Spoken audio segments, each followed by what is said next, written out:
अस्सलामु अलैकुम वरहमतुल्लाहि वबरकातुहू। आज जिस मौजू पे मैं बात करना चाहता हूँ वो नमाज के बारे में है, क्योंकि लोग मुख्तलिफ़ किस्म के सवाल करते हैं कि जो नमाज है वो मस्जिद में पढ़नी चाहिए, घर पढ़नी चाहिए, क्या हम नमाज़ें जमा कर सकते हैं, क्या बारिश में घर नमाज पढ़ सकते हैं, क्या हम बीमारी में नमाज घर पढ़ सकते हैं। ये मुख्तलिफ़ किस्म के सवालात, क्या बारिश में नमाज़ों को जमा किया जा सकता है, किस उज़र के तहत घर में नमाज पढ़ी जा सकती है, ये सब सवालात को मैं जमा कर कर आज की वीडियो बनाना चाहता हूँ ताकि लोगों को मैं सुन्नत के मुताबिक, कुरान और सुन्नत के मुताबिक बात समझा सकूँ।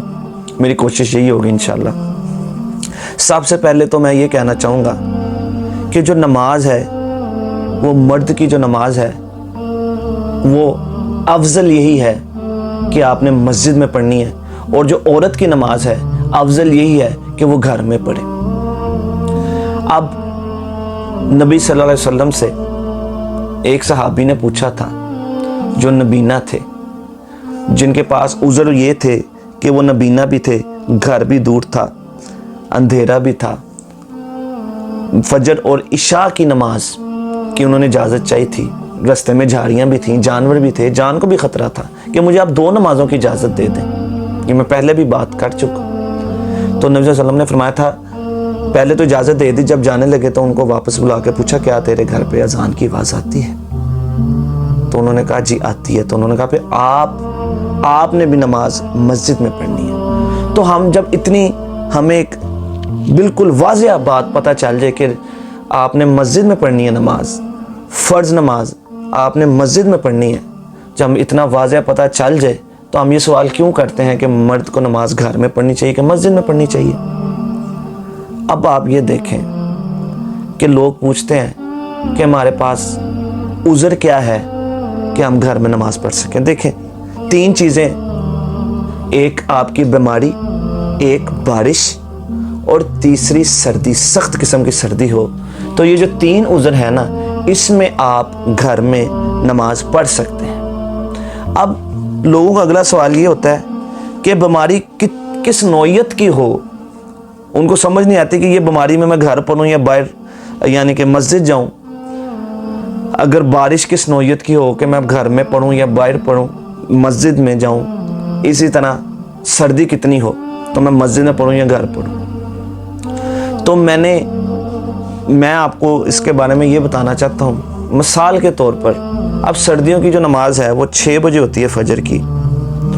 अब फजर की नमाज 6 बजे अगर आप बीमारी की वजह से, बारिश की वजह से या सख्त सर्दी की वजह से घर में पढ़ते हैं और 7-8 बजे आप अपने दफ्तर या अपने बिजनेस करने के लिए या अपने कामों पर चले जाते हैं, तो मेरे भाई उस सर्दी में आपको मस्जिद भी जाना चाहिए, क्योंकि आप उसी सर्दी में तो दफ्तर जा रहे हैं, या उसी बीमारी में आप दफ्तर जा रहे हैं, या उसी बारिश में आप दफ्तर जा रहे हैं घंटे बाद, लेकिन आप नमाज की जब बारी आती है तो आप कहते हैं नहीं मैं घर में पढ़ लूँ। तो मेरे भाई फिर आपको मस्जिद में ही जाना चाहिए।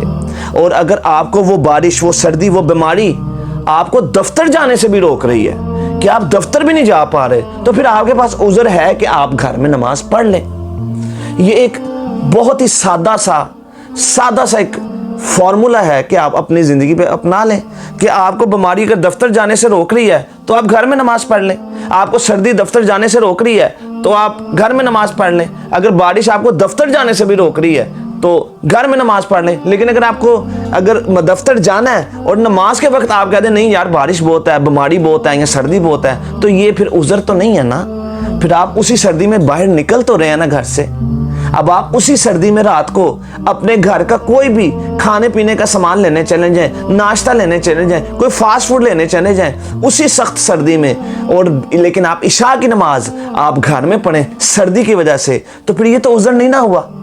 सर्दी भी ऐसी हो जो आप दूसरे काम भी छोड़ दें और घरों में बैठ जाएं। तो मेरे भाई हर बंदा ये अपना आप देख सकता है, अपने आप को चेक कर सकता है कि वो मस्जिद में नमाज पढ़े या घर में पढ़े, किसी से पूछने की ज़रूरत ही नहीं है। तो मेरे भाई पहली बात तो ये है کہ अल्लाह जो नमाज नहीं पढ़ते अल्लाह उनको नमाजी बना दे। और जब आप नमाजी बन जाएं तो मेरे भाई, जब नबी की वाज़ेह हदीस है कि नबीना सहाबी को 2 नमाजें पढ़ने की इजाज़त घर में नहीं दी, तो मेरे भाई आपको भी इजाज़त नहीं है। फिर आपने भी मेरे भाई अपने कामों को छोड़कर, अपने दफ्तर को छोड़कर, अपनी मीटिंग्स को छोड़कर, अपने गाहक को छोड़कर आपने भी मस्जिद में नमाज पढ़नी है। मेरे भाई, आप क्या समझते हैं कि कामयाबी आपकी डीलिंग करने में है, कामयाबी आपका कारोबार करने में है, कामयाबी ऑफिस का वर्क करने में है, कामयाबी कारोबार करने में है? नहीं नहीं नहीं, हय्या अलल फलाह, हय्या अलल फलाह की जब आवाज़ अल्लाह की तरफ से आ जाती है तो मेरे भाई अल्लाह कह रहा है कि इस वक्त कामयाबी मस्जिद आने में है, इस वक्त कामयाबी कारोबार छोड़कर नमाज पढ़ने में है। अल्लाह अकबर। मेरे भाई, जो कामयाबी अल्लाह कह दे वो कामयाबी है, या जो हम समझते हैं कामयाबी वो कामयाबी है? तो मेरे भाई, जितना मर्जी गाहक हो, जितना मर्जी रश हो, जितनी मर्जी इंपॉर्टेंट मीटिंग हो, मेरे भाई नमाज से इंपॉर्टेंट कुछ नहीं है। नमाज से इंपॉर्टेंट कुछ नहीं है। आप सारा कुछ छोड़ें, आप गाहक को भी छोड़ें, आप मीटिंग को भी छोड़ें। गाहक को क्या, आओ मेरे साथ नमाज पढ़ो, 10-15 मिनट बाद आके फिर अपनी डीलिंग शुरू कर रहे हैं। आपको अल्लाह ताला कारोबार से तो नहीं रोक रहा, सिर्फ 15 मिनट का वक्फा आप क्यों नहीं कर सकते? आप नमाज से मत ये कहें कि ये मुझे काम है, बल्कि काम से कहा करें कि ये वक्त नमाज है। फिर देखें आपके काम कितने आसान हो जाएंगे, आपके काम कितनी बरकतों वाले हो जाएंगे। फिर आप देखिएगा आपके जो काम जो मुश्किल हैं वो कितने आसान हो जाएंगे, और आपके मामलात ज़िंदगी के जितने भी चल रहे होंगे कितने आसान हो जाएंगे। मेरे भाइयों, यही मैं वीडियो में कहना चाह रहा था कि आपको मैं इन सारे सवालों के जवाब सही तरह दे सकूं। अब औरत की जो अफजल नमाज है, आज हम औरत की तरफ आते हैं। औरत की जो सबसे अफजल नमाज है वो उसकी घर में है, और घर में भी जो सबसे पिछला कमरा है, जो सबसे पिछला कमरा है वहां पे नमाज पढ़ने का हुक्म है। औरत की अफजल नमाज वहां पर है। तो आप देखें अल्लाह ताला ने औरत के पर्दे का कितना ख्याल रखा है, कितना ख्याल रखा है कि उसकी अफजल नमाज घर में बना दी, और घर के भी पिछले कमरे पे बना दी कि औरत पर्दे में रहने वाली चीज़ है, ताकि आपको पैगाम मिल जाए, ताकि आपको समझ आ जाए कि औरत पर्दे में रहने वाली चीज़ है। अल्लाह अकबर।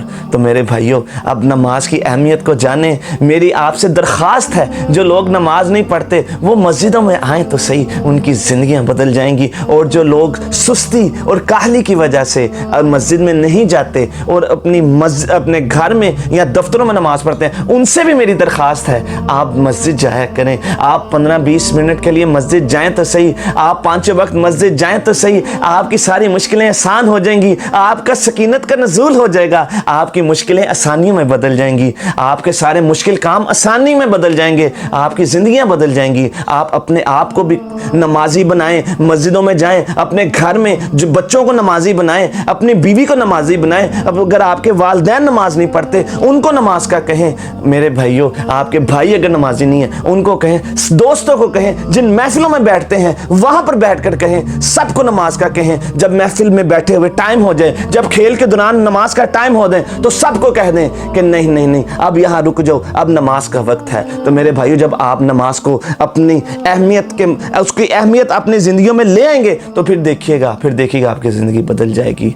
तो अल्लाह ताला से दुआ है, अल्लाह ताला हम सबको पक्का सच्चा नमाजी बना दे और हमारी ज़िंदगी ऐसी बना दे जैसी अल्लाह को पसंद है। सुभान रब्बिका रब्बिल इज़्ज़ति अम्मा यसिफून वस्सलामुन अलल मुरसलीन वल्हम्दुलिल्लाहि रब्बिल आलमीन।